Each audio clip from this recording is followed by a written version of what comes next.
परमात्मा को पाने तथा उसका वास्तविक लाभ प्राप्त करने के लिए पवित्र बाइबल में प्रमाण है कि प्रभु ने मनुष्य को अपना ही स्वरूप बनाया। 6 दिन में सृष्टि रचकर 7वें दिन विश्राम किया। कुरान शरीफ में प्रमाण है कि हजरत मोहम्मद को खुदा स्वयं कह रहे हैं कि मैंने तुम्हें उस परमात्मा की महिमा बताने के लिए भेजा है। वो परमात्मा कबीर है जिसने 6 दिन में सृष्टि रची तथा 7वें दिन तख्त पर जा विराजा। उसकी खबर किसी बाखबर से पूछ कर तो देखो। कृपया अवश्य सुनिए जगत गुरु तत्वदर्शी संत रामपाल जी महाराज के अमृत वचन।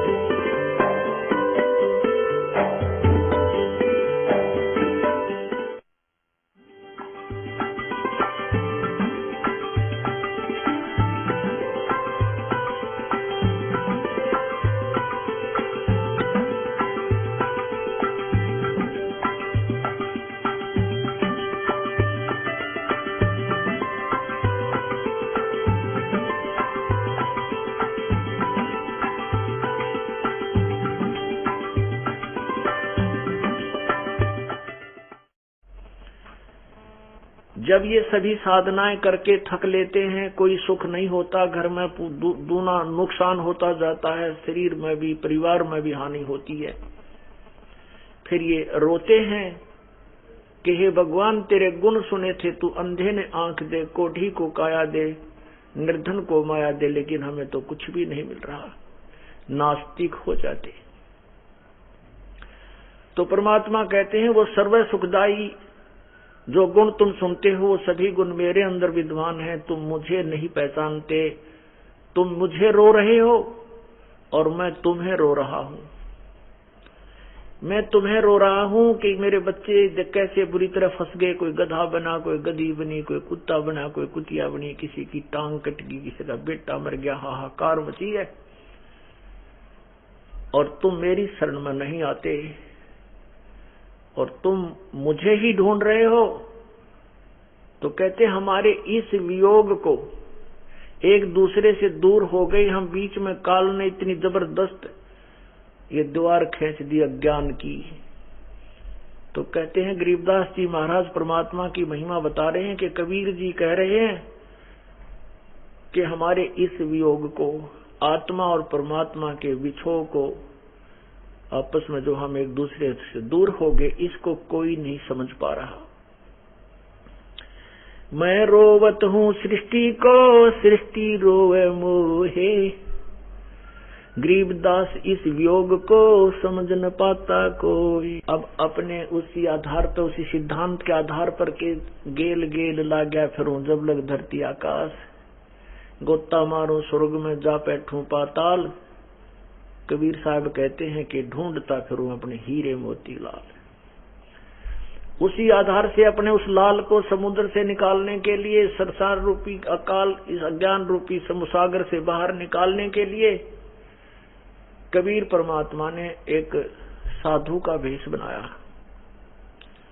जो मुसलमान संत बनाते हैं, जिंदा महात्मा का रूप बनाते हैं। जिंदा, वो जिंदा बाबा कहलाते हैं। वो बाबा जिंदा कहलाते हैं, वो कबीर परमात्मा ही होते हैं। कबीर परमात्मा जिंदा महात्मा का रूप बनाते हैं। जो मुसलमानों के अंदर ये फकीर होते हैं, एक काला टोप और ऊंचे चोटे का गोल गोल को काफी ऊपर तक होता है और यहाँ तक उसकी ऊंचाई थोड़ी अच्छी होती है, और काला ही एक ओवरकोट टाइप एक ही वस्त्र पहनते हैं और एक अंडरवियर अर्थात कच्छा पहनते हैं। और वो काला चोगा जो चोला होता है वह उसको घुटनों से नीचे तक होता है, एक ही पहनते हैं। ऐसी वेशभूषा युक्त व्यक्ति को जिंदा कहते हैं, जिंदा महात्मा कहा जाता है। उस जिंदा महात्मा के रूप में परमात्मा वेश में वहां पहुंच गए जहां वृंदावन के अंदर उस तालाब के ऊपर एक किनारे पर बैठकर धर्मदास जी वहां रुका हुआ था, ठहरा हुआ था। धर्मदास जी सवेरे उठे, सुबह उठ करके उसने उस जल में स्नान किया, उस तालाब में, और बाहर कुछ स्थान को गाय के गोबर और मिट्टी से मिलाकर के लीपा, मड प्लास्टर किया, और फिर उसके ऊपर एक कपड़ा, स्वच्छ कपड़ा बिछाया। पहले भगवान विष्णु जी की मूर्ति निकाली, पत्थर का शालिग्राम, और उसको एक प्लेट में, थाली में जो साथ ले रखी थी पूरी क्रियाक्रम करने के लिए, उस थाली में रखा, और उसी तालाब के जल से उस पत्थर की मूर्ति को स्नान कराया। पुराने वस्त्र निकाल दिए, नए वस्त्र पहनाए, धोए हुए, साफ सुथरे, उनको मुकुट तिलक लगाया, माला डाल दी, मुकुट रख दिया, छोटा सा मुकुट, छोटी सी भगवान की इतनी की मूर्ति। और फिर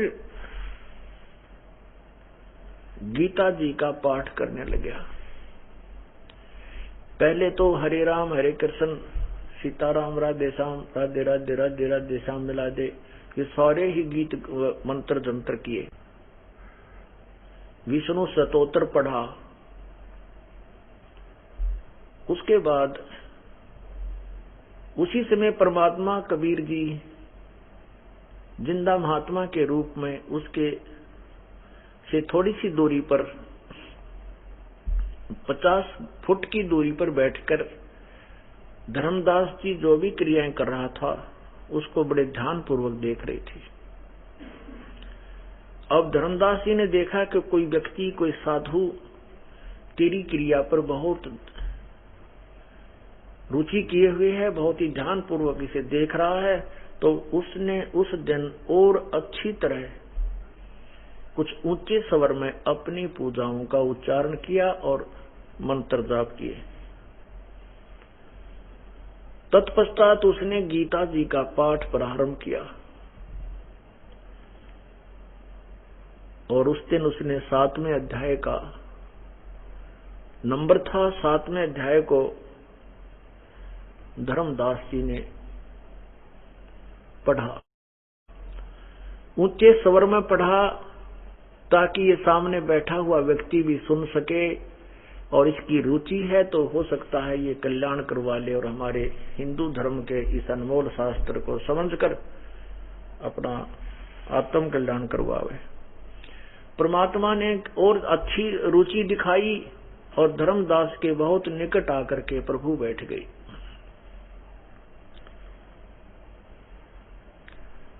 अब वो धर्मदास जी ने एक कंठी गले में डाल रखी थी जो वैष्णव संत को, वैष्णव भगत को दी जाती है। एक तुलसी की लकड़ी की माला होती है और माथे पर, मस्तक पर तिलक लगाया जाता है, और उसने जो धर्मदास ने एक साधु जैसा, वैष्णव साधु जैसा वेशभूषा बना रखी थी। आयु भी अच्छी ज्यादा हो चुकी थी, 50-55 के आसपास उनकी आयु हो चुकी थी।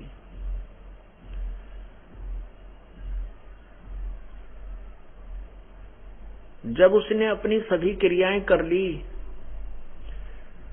और वो शांत हो गया, अपने सारे सामान ने समेटने लगा, तब परमात्मा ने कहा कि हे वैष्णव साधु,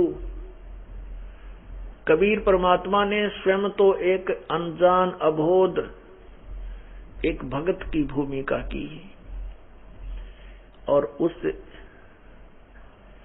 एक जीव को कहा प्रभु ने कि हे स्वामी, हे मालिक, हे वैष्णव महात्मा, आपका ज्ञान जो सुना, आपकी वाणी सुनी, आपका जो विचार सुने बहुत अच्छे लगे, और मुझे भी कुछ ज्ञान बता दे।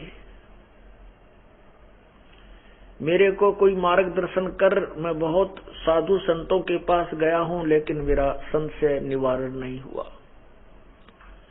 आपके जो विचार हैं, आपकी क्रिया मुझे बहुत प्यारी लगी, बहुत ही अच्छी लगी, और मुझे भी कोई भगवान के पाने का मार्ग बताओ। धर्मदास जी बड़े प्रभावित हुए कि एक मुसलमान हमारे हिंदू धर्म की क्रियाओं से कितना प्रभावित हुआ। इसलिए उसने अपनी जो क्रियाएं गुरुदेव ने बताई थी वो सभी बतानी प्रारंभ की। क्या बताया? आत्मा और परमात्मा का संवाद प्रारंभ हुआ। तो कैसे हुआ? परमात्मा ने कहा, ज्ञान सुना दे, विधि बता दे, हो मेरा कल्याण भक्त मैं अर्ज करूं। ज्ञान सुना दे, विधि बता दे, हो मेरा कल्याण भक्त मैं अर्ज करूं। धर्मदास तब न्यो बोला, 68 तीर्थ नाऊंगा। धर्मदास तब न्यो बोला, 68 तीर्थ नाऊंगा। गीता जी का पाठ करत हूँ, इस विध मुक्ति पाऊंगा। गीता जी का पाठ करत हूँ, इस विध मुक्ति पाऊंगा। राम कृष्ण का गुण गाऊंगा, राम कृष्ण के गुण गाऊंगा। मिल स्वर्ग में स्थान भक्त मैं अर्ज करूं। ज्ञान सुना दे, विधि बता दे, हो मेरा कल्याण भक्त मैं अर्ज करूं। परमात्मा कहते हैं, तीर्थ जल में कच्छ और मच्छा, ये जीव बहुत से रहते हैं। तीर्थ जल में कच्छ और मच्छा, ये जीव बहुत से रहते हैं। उनकी मुक्ति ना होती वो कष्ट बहुत सा सहते हैं। उनकी मुक्ति ना होती वो कष्ट बहुत सा सहते हैं। सतयुग में राम कृष्ण नहीं थे, तब तुम किसका जप धरते ध्यान भक्त मैं अर्ज करूं। ज्ञान सुना दे, विधि बता दे, हो मेरा कल्याण भक्त मैं अर्ज करूं। अब फिर धर्मदास फिर बताता है, एकादशी का व्रत करत हूँ, जीव हिंसा कोई करता ना। एकादशी का व्रत करत हूँ, जीव हिंसा कोई करता ना। शिवलिंग पूजा गुरु की सेवा किए बिना भी सरता ना। शिवलिंग पूजा गुरु की सेवा किए बिना भी सरता ना। शालग्राम की पूजा करूं मैं, दिन में सुबह और शाम भक्त मैं अर्ज करूं। ज्ञान सुना दे, विधि बता दे, हो मेरा कल्याण भक्त मैं अर्ज करूं। ज्ञान सुना दे, विधि बता दे, हो मेरा कल्याण भक्त मैं अर्ज करूं। अब परमात्मा कहते हैं, भाई व्रत करे से मुक्ति हो तो अकाल पड़े क्यों मरते हैं। व्रत करे से मुक्ति हो तो अकाल पड़े क्यों मरते हैं। शिवलिंग पूजा या शालग सेवा अनजाने में करते हैं। शिवलिंग पूजा शालग सेवा अनजाने में करते हैं। चेतन होकर भूल रहे हुए इस पत्थर से नफराम वक्त मैं अर्ज करूं। ज्ञान सुना दे, विधि बता दे, हो मेरा कल्याण भक्त मैं अर्ज करूं। परमात्मा फिर बताते हैं कि यदि तू कहता है मैं जीव हिंसा नहीं करता, तो सुन ले तू कितने जीव हिंसा करता है। तीर्थ बाट चले जो प्राणी, जीव बहुत से मारे है। तीर्थ बाट चले जो प्राणी, जीव बहुत से मारे है।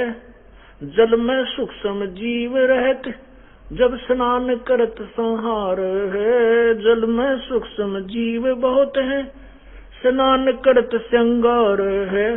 चौका देव हवन करें, उसमें हुए हत्या बे उन्मान। भक्त मैं अर्ज करूं, ज्ञान सुना दे विधि बता दे, हो मेरा कल्याण। भक्त मैं अर्ज करूं। 7 दीप और 9 खंड, ये सपने जैसा खेल है। 7 दीप और 9 खंड, ये सौपन जैसा खेल है। 3 लोक और भवन चतुर्दश, ये कालबली की जेल है। 3 लोक और भवन चतुर्दश, ये कालबली की जेल है। महाप्रलय में नष्ट हो जावे, फिर कहाँ करोगे विश्राम। भक्त मैं अर्ज करूं, ज्ञान सुना दे विधि बता दे, हो मेरा कल्याण। भक्त मैं अर्ज करूं।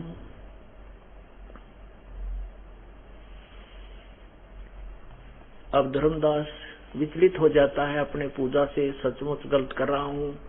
फिर कहता है कि मैं जो धर्म पाठ आरती नित्य नेम आदि करता हूँ, गीता का इससे कोई लाभ नहीं है क्या? परमात्मा कहते हैं सुन ले। पाठ आरती धर्म दुआ से ये खेत संवारा जाता है। पाठ आरती धर्म दुआ से खेत संवारा जाता है। सतनाम बीज जो बोवे, वो फल भक्ति का खाता है।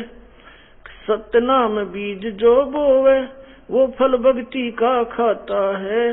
काल जीव को उलझाता है, ये दे के उल्टा ज्ञान। भक्त मैं अर्ज करूं, ज्ञान सुना दे विधि बता दे, हो मेरा कल्याण। भक्त मैं अर्ज करूं, ज्ञान सुना दे विधि बता दे, हो मेरा कल्याण। भक्त मैं अर्ज करूं। इतना कह के साहिब कबीर अंतर ध्यान ओया जी। इतनी कह के साहिब कबीर अंतर ध्यान ओया जी। अपनी गलती जान धर्मदास फूट फूट कह रोया जी। अपनी गलती जान धर्मदास फूट फूट कह रोया जी।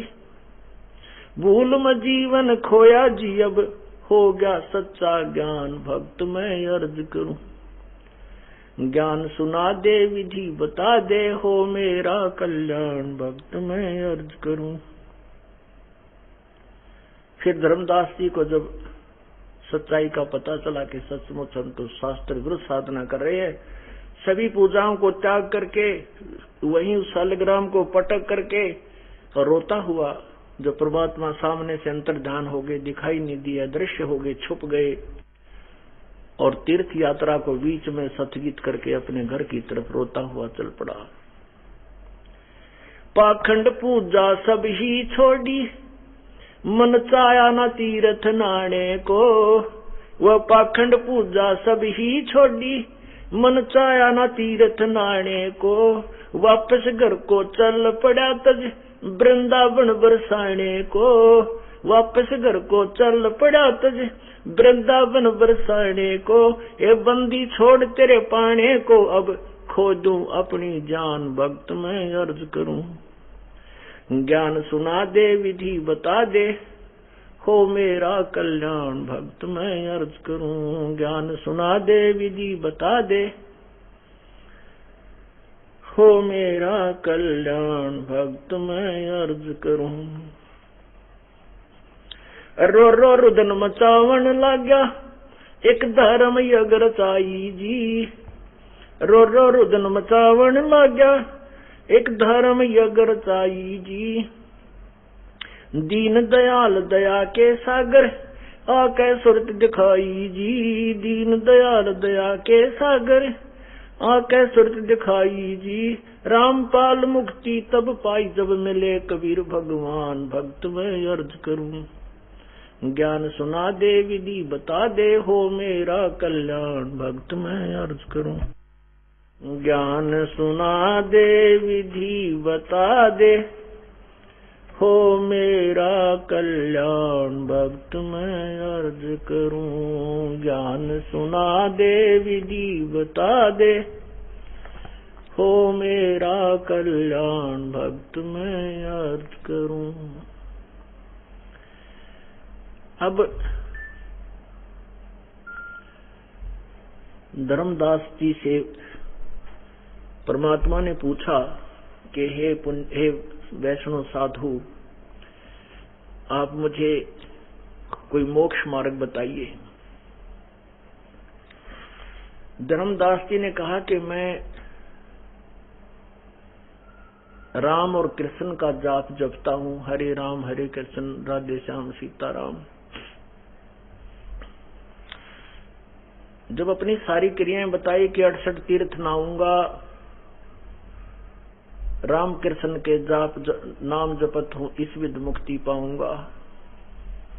राम कृष्ण के गुण गाऊंगा, मिले स्वर्ग में स्थान। पुणात्माओं, अभी तक हमारा जो टारगेट था वो केवल स्वर्ग था। केवल भाई स्वर्ग पहुंच गया, स्वर्गवासी हो गया। कोई मर जाता तो उसने स्वर्गवासी कहा करते थे। सारी उम्र को बद करी, शराब पी, मांस खाया, बकवाद करी, नाम एक दिन भी ना लिया, उसको भी कहा करते स्वर्गवासी हो गया। वो नरकवासी कोई नहीं कहता। फिर भी स्वर्गवास भी स्वर्ग का स्थान, स्वर्गवासी माने स्वर्ग में पहुंच गया, स्वर्ग में निवास हो गया उसका। और फिर भूत बन गया। स्वर्गवासी कहें, फिर उसके सरहद निकाल रहे, उसकी पिंड प्रदान करावें, सारे काम करें, वो स्वर्ग में की तरह। तो परमात्मा कहते कहन सुन की करते बात हमने कोई न देखा, अमृत खाता। कहन कहन न स्वर्ग है। यहाँ कहने कहने को ठीक ठाक मौज हो रही है, पर मौज किससे की को ना। इस तरह हमने कोडवर्ड बना रखे हैं स्वर्गवासी। और क्या हाल है, मौज है, सब सुख है। सुख नाम की यह चीज कोई ना कति भी। तो स्वर्ग क्या है? स्वर्ग एक रेस्टोरेंट है, एक होटल है। और होटल के अंदर वही व्यक्ति जा सकता है जिसकी जेब में कुछ पैसे हों। और जितने अच्छे होटल में जाएगा वहां उतनी ही अच्छी पूंजी वाला व्यक्ति ही जा सकता है, जहां प्रतिदिन के हजारों रुपए खर्च होते हैं। तो स्वर्ग तो ऐसा है जैसे गर्मी के महीने में, गर्मी के मौसम में 2 महीने मई और जून, कोई धनी व्यक्ति शिमला कुल्लू मनाली चला जावे, यहाँ हरियाणा से राजस्थान से जो बहुत जबरदस्त जिसमें गर्मी पड़ती है, वहां 2 महीने 2.5 महीने जितने 3 महीने वो रहे, वहां होटल में कमरा किराए पर लेता है। वहां बहुत अच्छी आबो हवा है, ठंडी ठंडी हवा चलती है, सारा दिन सुंदर वातावरण रहता है। और एक बार बेल दबा देते हैं, सर्वेंट आता है, जिस चीज की खाने की इच्छा है उसको उपलब्ध हो जाती है। लेकिन उसकी जेब उसी की कट रही है, पैसा उसी का खर्च हो रहा है जो उसने उस होटल मालिक के पास डिपॉजिट करा रखा है। महीने 2 महीने में 20, 30, 50 हजार रुपए जो वो लेके गया था, वो सब समाप्त हो जाने के उपरांत वो फिर पुनः अपने कर्म क्षेत्र में आ जाता है। और फिर 10 महीने खून पसीने से कमाता है, और फिर कुछ पैसे बचते हैं, कुछ बचत होती है, तो फिर पैसे लेकर के वो फिर कुल्लू मनाली चला जाता है, वहां खर्च करके फिर वापस आ जाता है। ऐसे ही ये स्वर्ग बताया है। यहाँ कोई राम नाम का धनी होता है, उस धन के आधार से स्वर्ग चला जाता है। स्वर्ग में अपने पुण्यों को समाप्त करके फिर 84 लाख योनियों में ऐसे ही भटकता रहता है। परमात्मा कहते हैं स्वर्ग हमने भी देखा, हमारा मन नहीं लग गया।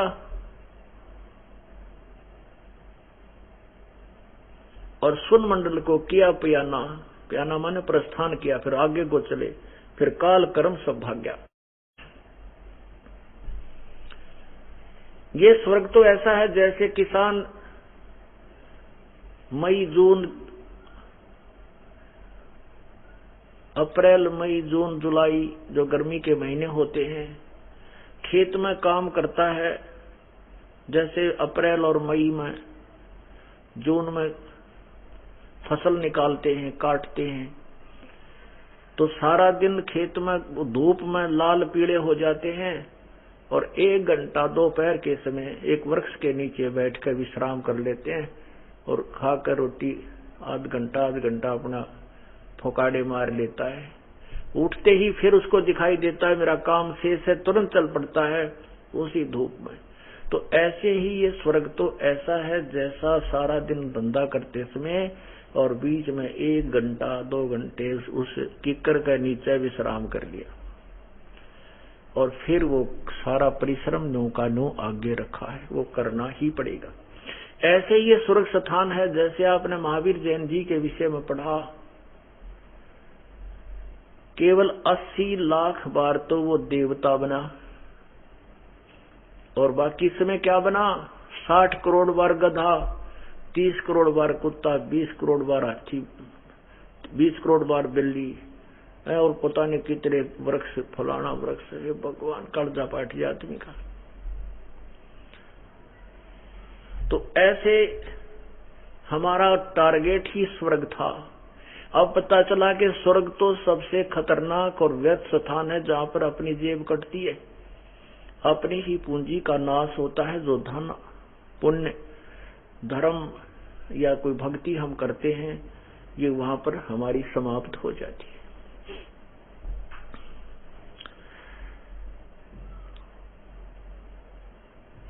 तो धर्मदास जी ने कहा कि मैं सब साधनाएं वो जो कर रहा हूं ये मेरी साधनाएं हैं। एकादशी का व्रत रखता हूं और शिवलिंग की पूजा भी करता हूं। पुण्यात्मा आप देख लेना, क्योंकि हम उसी पवित्र धर्म हिंदू धर्म में हमारा जन्म है और उसी जो क्रियाएं हम करते थे हम सभी करते थे। शिव जी का लिंग वो भी पूजना, शिव जी को की भी मूर्ति साथ रखनी, शिव पुराण भी पढ़ना, लेकिन विष्णु जी में पूरी दृढ़ विश्वास, यानी इष्ट विष्णु जी, लेकिन पूजाएं सभी देवताओं की साथ साथ पैरेलल करते थे। इसी प्रकार धर्मदास जी कह रहे हैं कि शाल्यग्राम की शिवलिंग पूजा और शाल्यग सेवा ये भी करता हूं और गुरु जी की भी पूजा करता हूं। तब और कहा, जो परमात्मा ने कहा कि आप कहते हो कि मैं 68 तीर्थ नहाऊंगा। परमात्मा ने कहा, धर्मदास ये पुण्यात्मा, ये महापुरुष, आपने जिस तालाब में स्नान किया सुबह सुबह,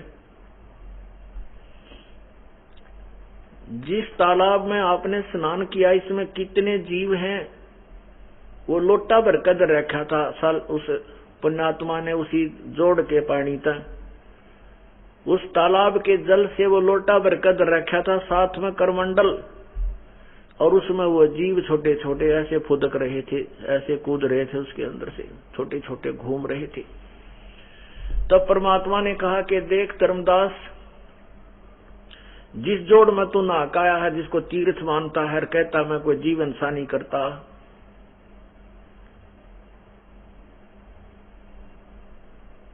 अब जिस जोड़ के पानी में तू नहाया है, इसमें देख कितने जीव तूने ऐसे मसल का मार दिए। आया था पुण्य करण नालायक, तने तो पाप इकट्ठे कर लिए। अब इस बात को धर्मदास कैसे नकारे के सामने वो जोड़ में भी जीव छोटे छोटे तो जल में घूम रहे हैं और लोटे में, उस पात्र में भी जल के अंदर वो जीव विद्यमान थे। फिर परमात्मा ने पूछा, आप कहां से आए हो, आपका स्थान यहां से कितनी दूर है।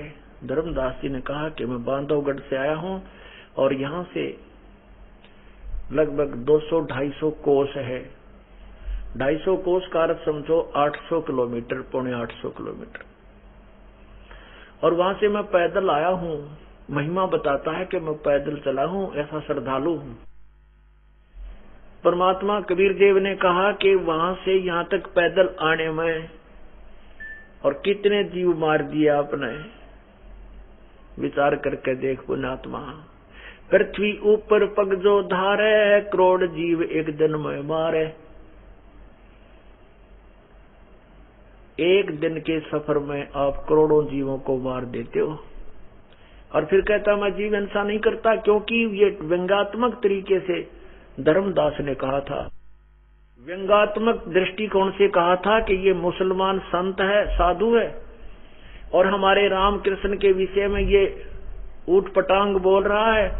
ईर्ष्यावश उसने कहा था कि हम कोई जीव हिंसा नहीं करते, हम मांस नहीं खाते, हम किसी का पाप नहीं करते। क्योंकि एक बार जो सच्चाई बताई जाती है, कुनीन जितनी कड़वी लगे वो।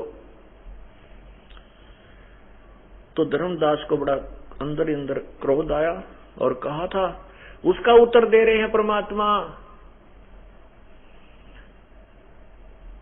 कि जो चौका तुम देवो नेता, सत्र ब्राह्मण की है हत्या। है ब्राह्मण सेंस हत्या जो होई, जल स्नान करत हो सोई।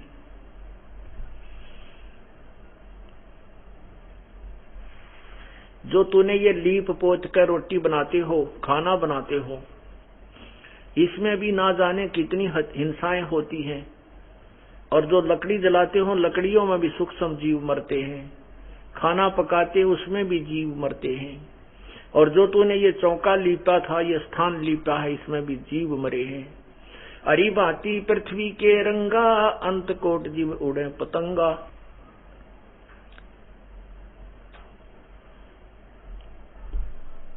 सत्र ब्राह्मण की है हत्या, जो चौका तुम लीपो नेता। अब धर्मदास को तो पसीने आने लगे, ये तो बात तो कांटे की कह रहा है, पर एकदम शीघ्र से ये सरेंडर नहीं करता मन, फिर भी वाद विवाद करता रहा।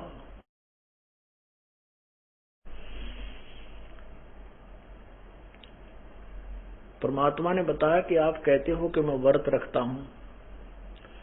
यदि व्रत के रखने से और मुक्ति होती हो, तो जिसमें अकाल गिरता है, पूरे का पूरा क्षेत्र कई दिन व्रत रख कर मृत्यु को प्राप्त हो जाता है। उसमें एकादशी, दशमी और द्वादशी, आठम, छठ, सप्तम, पूर्णवासी सारे व्रत आ जाते हैं और घास भी खाने को नहीं मिलता। अंत में तरस कर मर जाते। तो वो सब मोक्ष हो गए होंगे, उनकी तो मुक्ति हो गई होगी। नहीं, ये आपको गलत मार्गदर्शन किया है। गीता जी अध्याय नंबर 6 के श्लोक नंबर 16 में कहा है कि अर्जुन, ये मोक्ष तो न तो अधिक खाने वाले का, न बिल्कुल न खाने वाले का, न अधिक जागने वाले का और न बिल्कुल न अधिक सोने वाले का होता है। कहने का भाव यह है कि जो बिल्कुल नहीं खाते अर्थात व्रत रखते हैं, वो भी मोक्ष के अधिकारी नहीं है। और जो इतना खाओ है दड़ी पक्का है, फिर अंगड़ाई टूटे जा, वो भी नहीं। और वो जो सारी रात जागे डोंग दिखावा में, तो वो सारी रात भजन किया और दिन में फिर लटके ले बैठा बैठा लो कड़लमते सो जा। कहती ये कोई बात हुई? न तो अधिक जागने वाले का, न घना सोने वाले का योग माने ये भक्ति सफल नहीं होती, और न ही व्रत रखने वाले का बिल्कुल ना खाना। गीता मत लिखा है कि व्रत नहीं करना चाहिए, तुम व्रत करो। गीता जी कहती है कि तुम ब्रह्मा विष्णु महेश तीनों गुणों की पूजा मत करो, और तुम उसको कर रहे हो। तो भगवान के विधान को तोड़ रहे हो।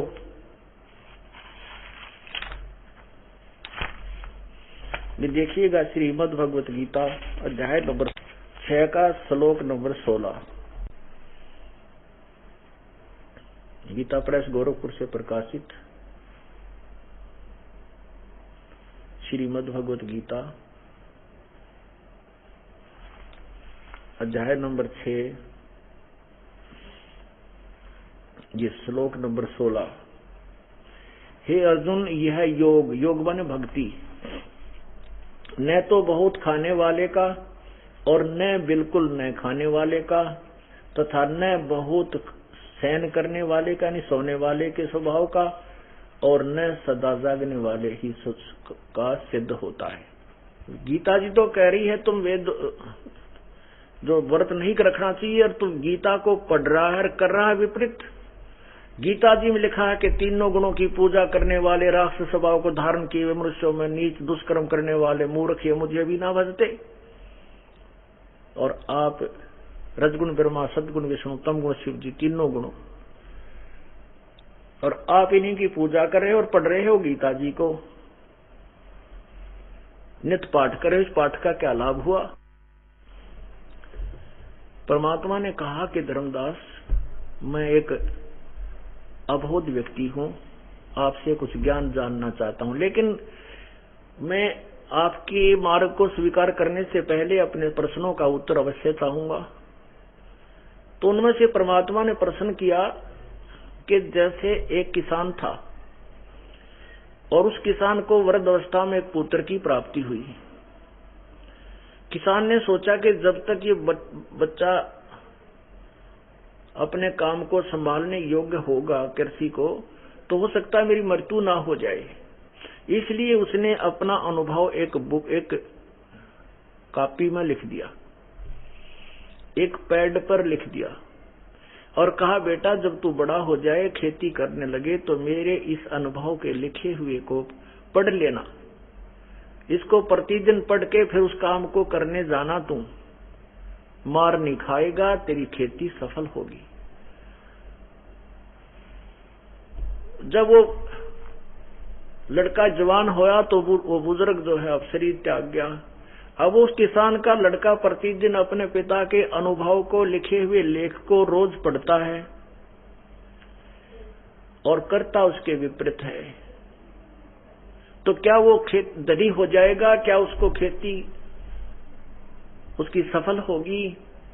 धर्मदास जी ने कहा कि नहीं, उसने वैसे ही करना चाहिए जैसे उसके पिताजी ने वो उसका अपना अनुभव लिखा हुआ है, उसके अनुसार ही उसने उसी समय पर खाद बीज बोना चाहिए, उसी समय खाद डालना चाहिए, इतने ही उसकी बार सिंचाई करनी चाहिए। तो परमात्मा ने कहा प्यारी आत्मा, आप भी उसी प्रकार कर रहे हो।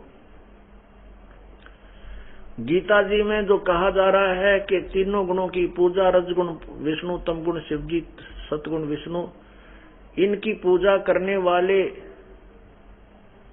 जिनका इन्हीं के द्वारा ज्ञान हरा जा चुका, वो राक्षस स्वभाव को धारण किए हुए मनुष्यों में नीच दुष्कर्म करने वाले मूर्ख मुझे भी नहीं बजते। गीता जी अध्याय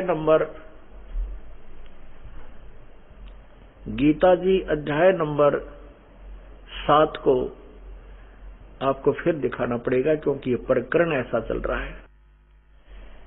परमात्मा ने धर्मदास जी से कहा कि आपने अभी गीता जी के 7वें अध्याय को पढ़कर सुनाया, उसमें आप देखिएगा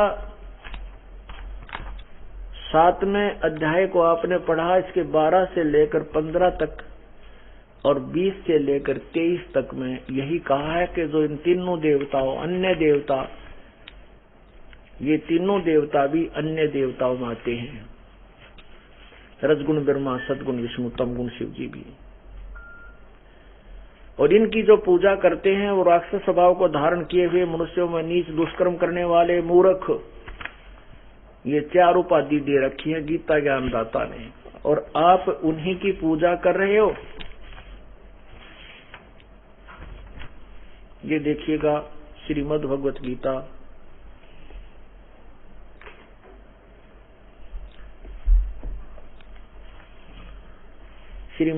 गीता अध्याय 7 और श्लोक नंबर 12। गीता ज्ञान दाता ये काल कह रहा है कि और भी जो सतगुण से उत्पन्न होने वाले भाव हैं और जो रजगुण से तथा तमोगुण से होने वाले भाव हैं, उन सबको मुझसे ही होने वाले ऐसा जान, परंतु उनमें वास्तव में उनमें मैं और वे मुझ में नहीं हैं। ये रजगुण कौन है, सतगुण कौन है, तमगुण कौन है, इसको भी फिर आपके समक्ष प्रमाणित करना आवश्यक है। क्योंकि प्रत्येक पीरियड में, प्रत्येक सत्संग में श्रोता बदल जाते हैं और फिर ये सीडी जो दास साथ की साथ भरवा रहे हैं, ये भी हम जनसाधारण को दे रहे हैं बहुत ही नाम मात्र कीमत में। 10 या 15 रुपए हम एक सीडी का लेते हैं और इतना एक डीवीडी का लेते हैं जो जिसमें 6-7 सीडी आ जाती है। हमारा उद्देश्य है कि जनसाधारण, गरीब से गरीब व्यक्ति भी इस परमात्मा की वाणी से परिचित हो सके, तत्व ज्ञान को समझे और समझा सके। तो इसमें इसलिए ये प्रकरण चल रहा है, तो यहाँ ये सभी पुनः दोहराना अति आवश्यक होता है। इसलिए परमात्मा की महिमा जितनी बार सुने उतना ही आनंद आना चाहिए प्रत्येक व्यक्ति को, चाहे आपने 1000 बार ये ज्ञान सुना हो। क्योंकि श्वास का जो हम सिमरण करते हैं या मंत्र का जाप करते हैं, मंत्र वही है और 1000 बार करते हैं, उतना आनंद बढ़ता ही चला जाना चाहिए, तो वो उसकी भक्ति ठीक चल रही है। इसी प्रकार परमात्मा का जब ज्ञान यज्ञ चलता है, आनंद अत्यधिक बढ़ना चाहिए आपका, चाहे कितनी बार सुने और सुनाए। ये देखिएगा श्रीमद देवी पुराण,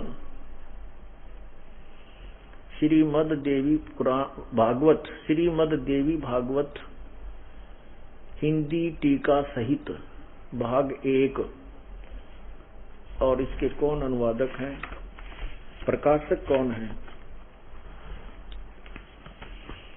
ये अथ श्रीमद देवी भागवतम भाषा टीका सहित समाचम, खेमराज श्री कृष्णदास प्रकाशन, मुंबई। इसके ये तीसरा सकंद अथ श्रीमद देवी भागवते भाषा टीका युक्ते तृतीय सकंद प्रारंभते। इसमें भगवान शंकर जी कह रहे हैं, ये प्रश्न नंबर 11 है, देवी भागवत प्रश्न नंबर 11, अध्याय नंबर 5, तृतीय सकंद, 8वां श्लोक में 8वें श्लोक में कहा कि हे माता, यदि हमारे ऊपर सदा आप दया युक्त हो तो हमको तमोगुण में किस प्रकार प्रधान किया है, ब्रह्मा रजोगुण और हरि यानी विष्णु को सतोगुण युक्त क्यों किया है, युक्त क्यों किया है।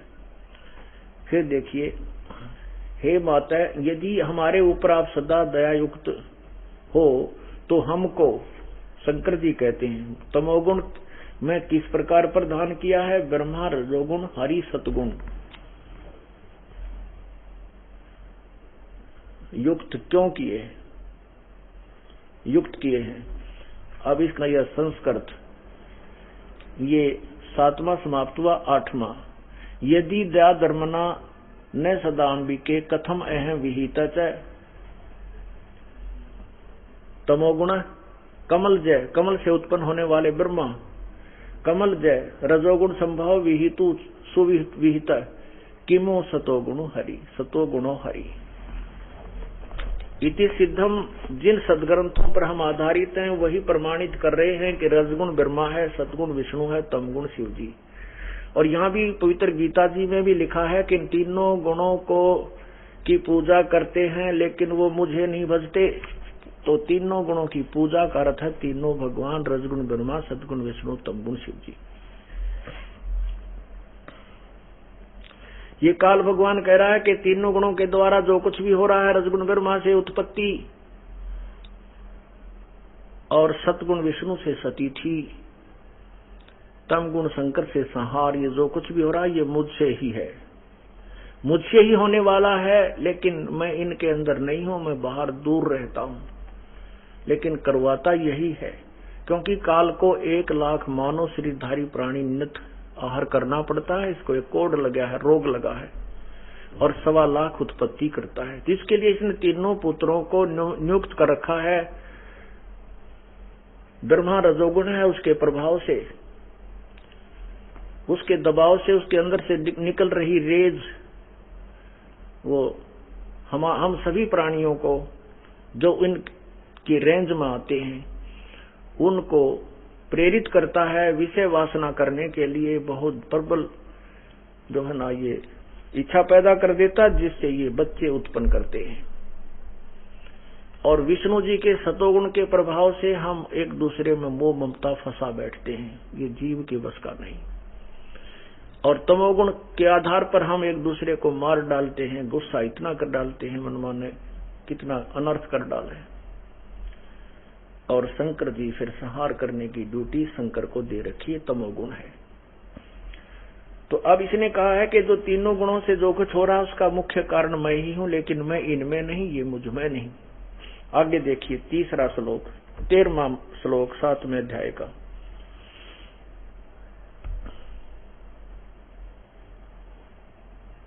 ये श्लोक नंबर 13।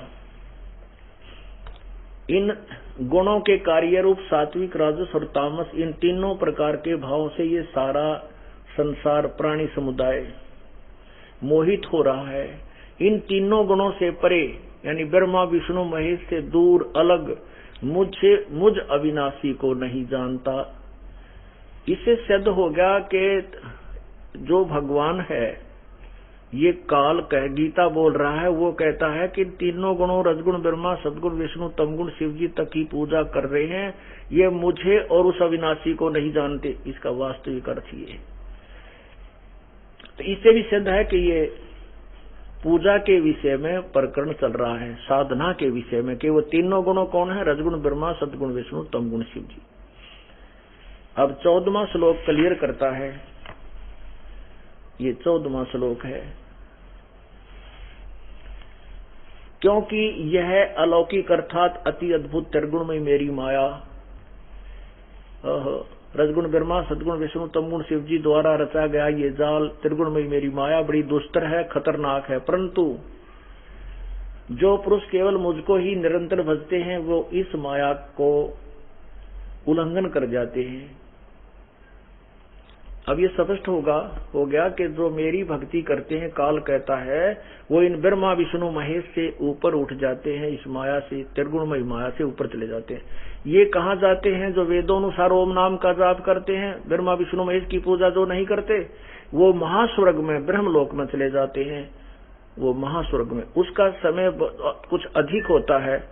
इन ब्रह्मा विष्णु महेश की पूजा से जो मिलने वाला स्वर्ग स्थान है, उससे ब्रह्म की साधना करने से वो महास्वर्ग को ज्यादा समय वहां रहता है। लेकिन फिर भी जन्म मृत्यु है, क्योंकि 9वें अध्याय के 23वें श्लोक में लिखा है कि इन तीनों गुणों की तीनों वेदों में वर्णित जो साधना है उसकी पूजा करने से भी वो अपने पुण्यों के आधार से स्वर्ग चले जाते हैं। ये देखो अध्याय नंबर 9 और ये श्लोक नंबर 20। तीनों वेदों में विधान किए हुए सकाम कर्मों के करने वाले, संसार को सोमरस को पीने वाले पाप रहित पुरुष मुझको यज्ञों द्वारा पूजकर स्वर्ग की प्राप्ति चाहते हैं। वे पुरुष अपने पुण्यों के फलस्वरूप स्वर्गलोक को प्राप्त होते हैं, स्वर्ग में जीव देवताओं के भोगों को भोगते हैं। अब 21वां,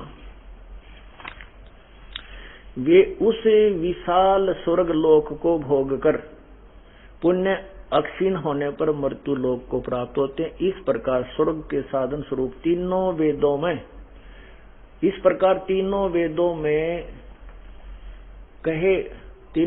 में कहे हुए सकाम कर्म का आश्रय लेने वाले भोगों की कामना करने वाले पुरुष बार बार आवागमन को प्राप्त होते हैं,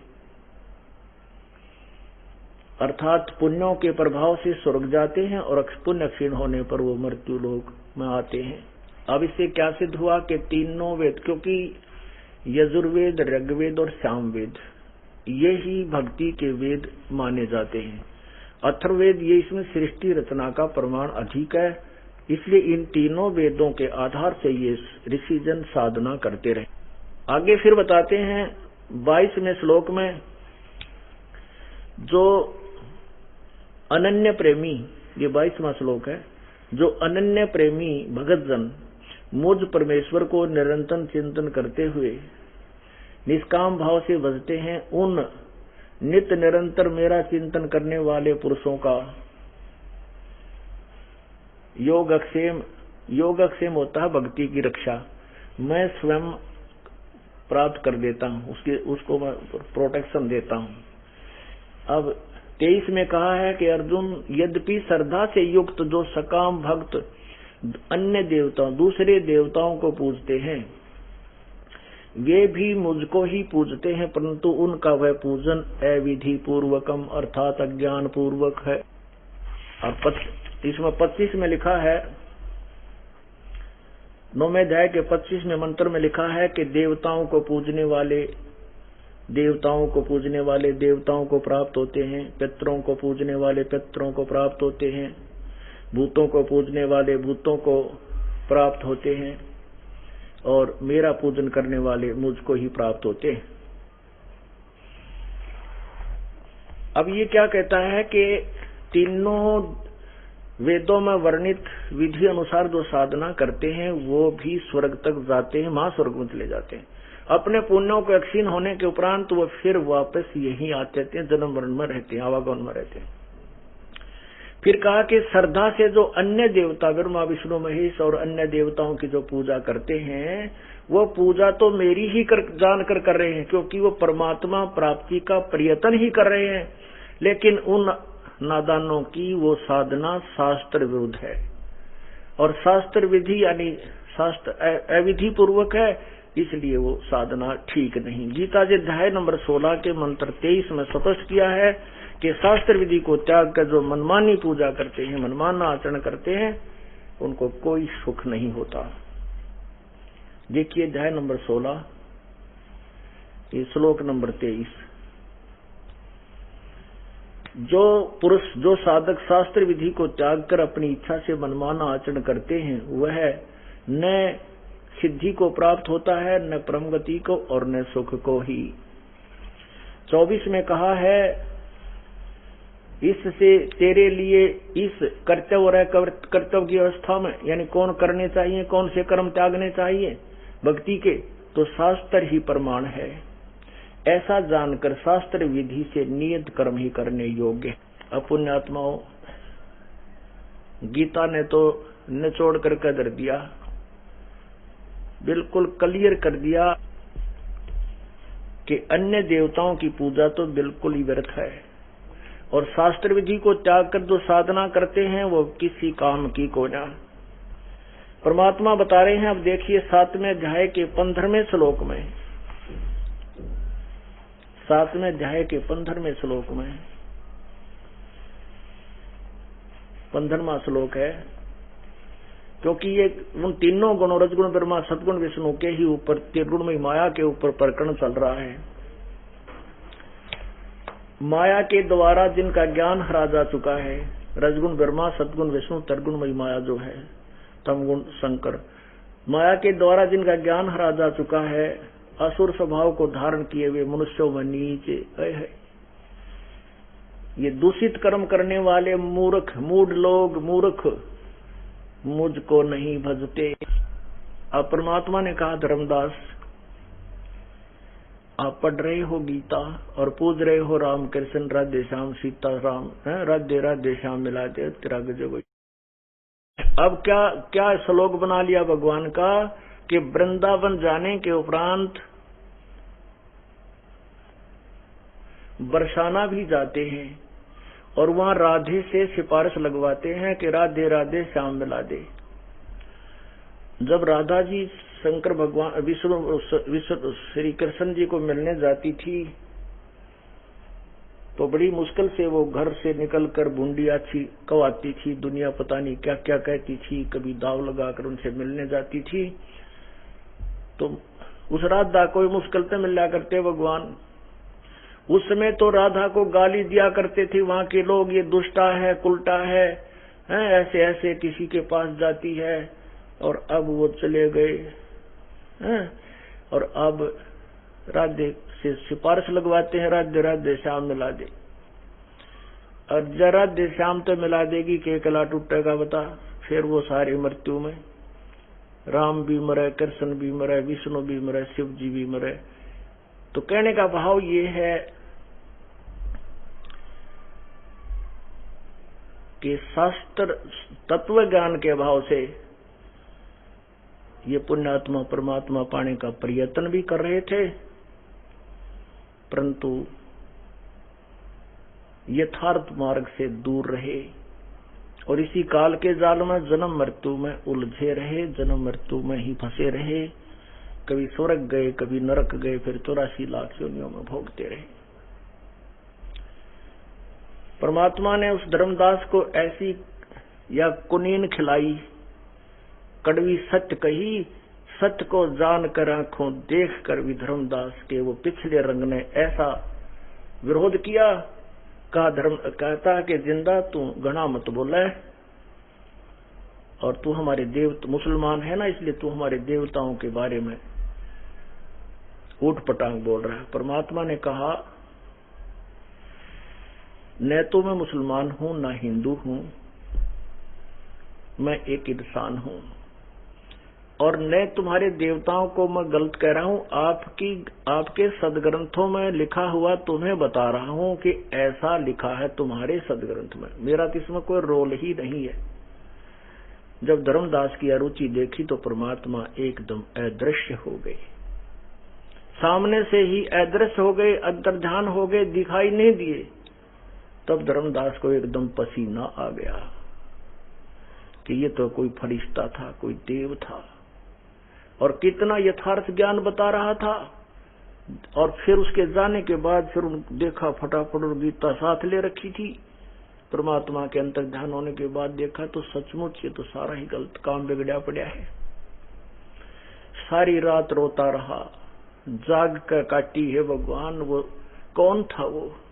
ऐसा संत तो फिर मिले, ऐसा अब के जब मिल जावे तो मैं कति वाद विवाद नहीं करूं और ज्ञान पूछूं।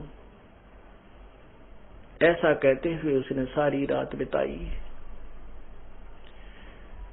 अब जो साधना कर रहा था उसमें रुचि नहीं रही।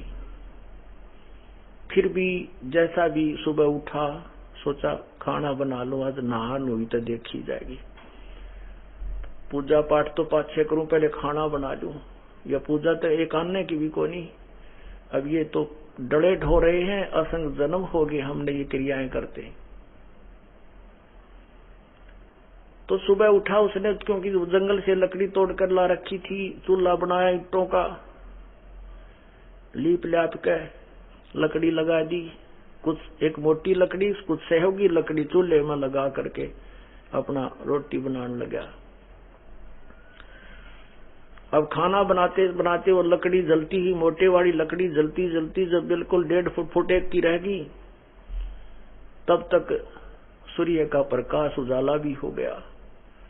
अब धर्मदास ने देखा कि उस मोटी लकड़ी के अंदर एक सुराख था, वो होलो थी बीच तक, और उसमें अनगिन चींटियां उसके अंदर घुसी हुई थी। अपने अंडों को मुख में लेकर वो बाहर निकलने की प्रयत्न कर रही थी। पीछे से, आगे से तो जल रही थी, पीछे से निकलने की चेष्टा कर रही थी। तो पिछले हिस्से पर, लकड़ी के एंड पर, अंतिम सिरे पर एक तरल पदार्थ, जो लकड़ी के अंदर ही कुछ गीलापन था, वो बाहर पानी आकर उबल रहा था पिछले हिस्से पर, और उसमें वो चींटियां आ रही थी, चटक मटक होकर उसमें सारी जल रही थी। तब धर्मदास, क्योंकि पुण्य आत्मा थी, दया होती है, एकदम स्तब्ध रह गया कि हे भगवान, इतनी चींटियां, इतनी लंबी लकड़ी थी ये तो, और इस जलाते जलाते मैंने तो इसमें करोड़ों चींटी मार डाली आज, और सह इनके अंडों बच्चों समेत मर गए। उसी समय उस लकड़ी को बुझा, शेष को दूर डाल दिया। अब सोचा कि इस दूषित अन्न को मैं नहीं खाऊंगा, किसी साधु संत को खिला दूंगा। इस उद्देश्य से उस थाल में डालकर सारे भात को, सारे भोजन को कपड़े से ढककर संत की तलाश में चल पड़ा। परमात्मा ने उस दिन साधु, वैष्णव साधु यानी हिंदू साधु संत जैसा वेशभूषा बना लिया और एक वृक्ष के नीचे विराजमान हुए।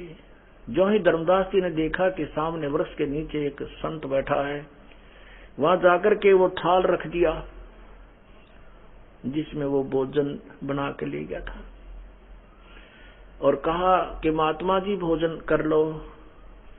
परमात्मा ने कहा हाँ ले आ धर्मदास, भूख लगी है। तब उसने सोचा कि तुझे कभी इस व्यक्ति को मैंने देखा नहीं और मेरे नाम से परिचित है। मन मन में सोचा कि मैं बहुत धर्म यज्ञ करता हूँ, भंडारे करता हूँ, साधु संत आते हैं, ये मुझे ऐसे परिचित हो। तब परमात्मा ने अपने एक करमंडल था, लोटा पानी का भरा हुआ रखा था अपने पास, उसमें से जल लिया, एक मंत्र बोला और उस मंत्रित जल को थाल में रखे भोजन के ऊपर छिड़क दिया। छींटे लगाए, ज्यों ही छींटे लगाए तो सारे भोजन की चींटियां बन गई। अब मुख में अंडे लेकर के वो थाली से बाहर निकलने लगी और काली थाली होगी। तब परमात्मा उसी स्वरूप में आ गए जो पहले दिन जितना महात्मा के रूप में मिले थे। जब परमात्मा ने कहा अरे तेरे से तो कसाई भी अच्छे, नालायक तू न्यू कहता मैं जीवन सा नहीं करता, देख एक दिन का प्रमाण है तेरे लिए, ऐसे ऐसे तो कितने पाप कर चुका है। उसी समय चरणों में गिर गया और शेष ज्ञान बताने की प्रार्थना की। तब परमात्मा ने उसको आगे का ज्ञान सुनाना शुरू किया। सत